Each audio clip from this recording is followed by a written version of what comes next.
せるという意味でクイチャーという歌があるんですけれども、とても簡単な曲ですので一緒に踊りたいと思います。どうぞ輪の中にお入りになって踊っていただければと思いますが、一度練習してみましょう。まずはですね、両手を肩の高さに上げてみてください。はい、そうです。そのようにしましたら、今度はその両手を右斜め後ろに払います。はい、そうですね。その次にまた元のところに戻してください。はい、今度は戻した手を体を挟むように下に下ろします。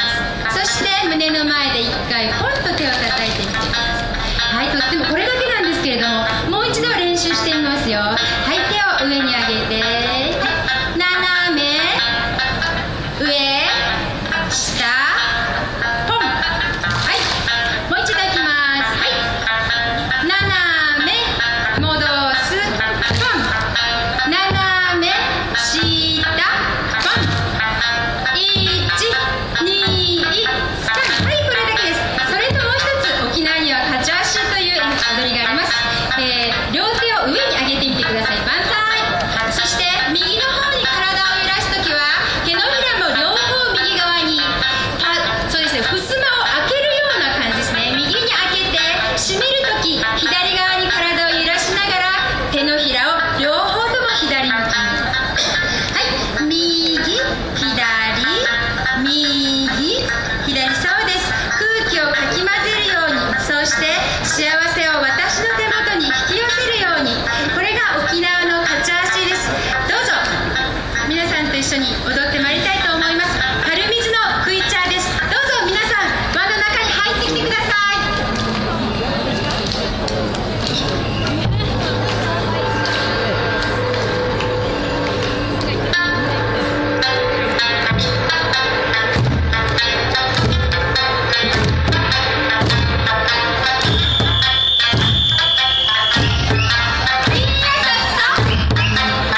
はい、わざわざ